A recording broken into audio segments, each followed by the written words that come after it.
মা কার ধাক্কা দিয়ে বাড়ি থেকে বাড়ি করে দাও। একদম। আরে মা কি করতেছো? আরে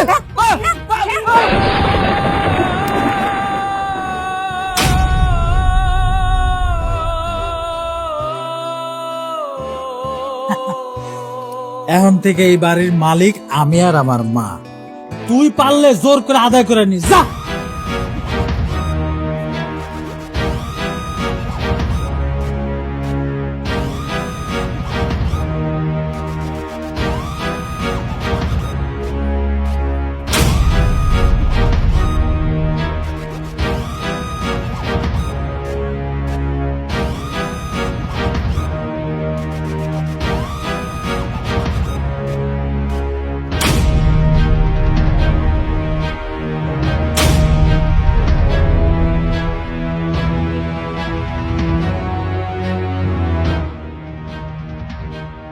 কি ব্যাপার, এরকম উইঠা দাঁড়ায় গেলাম দেখে কি অবাক হয়ে গেলা?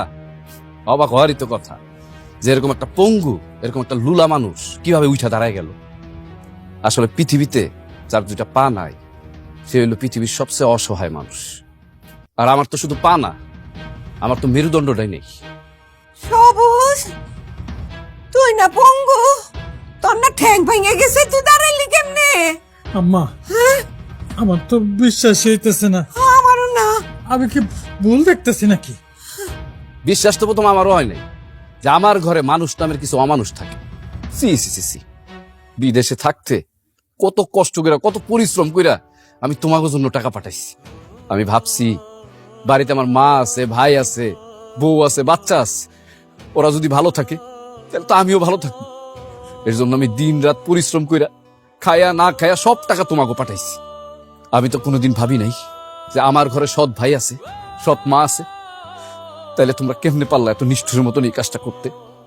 আমি যদি অভিনয় না করতাম, আমি যদি পঙ্গুর অভিনয় না করতাম, তাহলে তো আমি কোনোদিন তোমাকে আসল চেহারা দেখতেই পারতাম না। ভাইজান, তুমি অভিনয় করছো আমগুলো লগে? আরে আমিও তো অভিনয় করছি। অভিনয় করছি না আম্মা?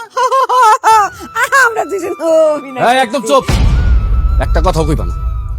তোমরা আমার সাথে অভিনয় করছো, আমার সংসারের সাথে অভিনয় করছো, প্রতিনিয়ত তোমরা আমার সাথে আপন মানুষ হয়ে থাকার অভিনয় করছো, কিন্তু কোনোদিন আমার আপন হলো না।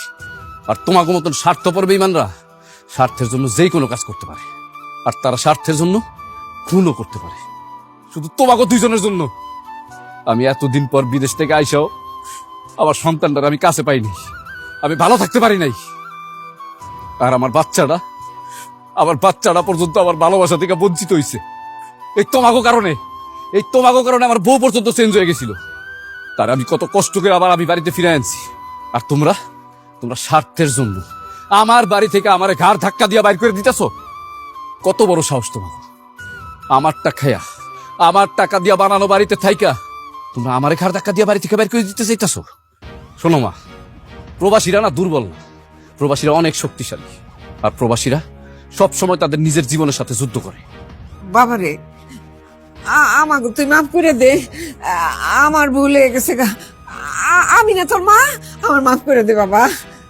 ভাইজান, বড় ভাই আমার, আমি ভুল করছি। লোভে পড়া তোমার লগে অনেক অন্যায় করছি। আমাকে তুমি মাফ করে দিও। তুমি যদি এই বাড়ি থেকে বাইর করে দাও তাহলে আমরা কই যাবো? তোমরা ছাড়া তো আমাকে আর কেউ নাই। তখন মতন বেইমান আর বিশ্বাসঘাতক করে বিশ্বাস করে আমি অনেক বড় ভুল করছি। আর সেই ভুলটা আমি দ্বিতীয়বার করতে চাই না। তোরা তো দুজন কাল সাপ, এতদিন আমি দুধ কলা দিয়া কাল সাপ ফুটছি। সুযোগ পাইলেই তোরা আমার সবল মারতি। তাই তোমাকে দুইজনের এই বাড়িতে কোনো জায়গা নাই। এখন এই মুহূর্তে তোমরা এই বাড়ি থেকে বাইরে যাবা। আচ্ছা শুনো, আমি কইতেছিলাম কি, চুপ! তুমি আজকে কোনো কথা কইবা না। কি ব্যাপার, তোমরা এখনো বাড়ি থেকে বাইরেতেছো না কেন? আমি কি পুলিশ ডাকবো নাকি?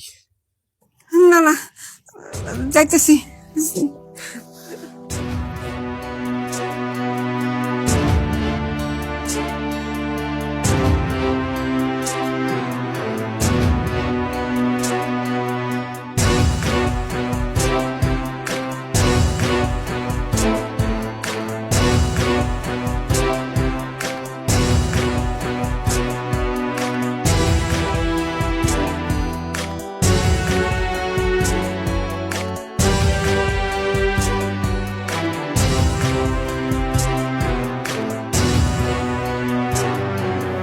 টাকার মেশিন আমার নাই কোনো দাম, লাগেজটা দামি আর ইনকাম।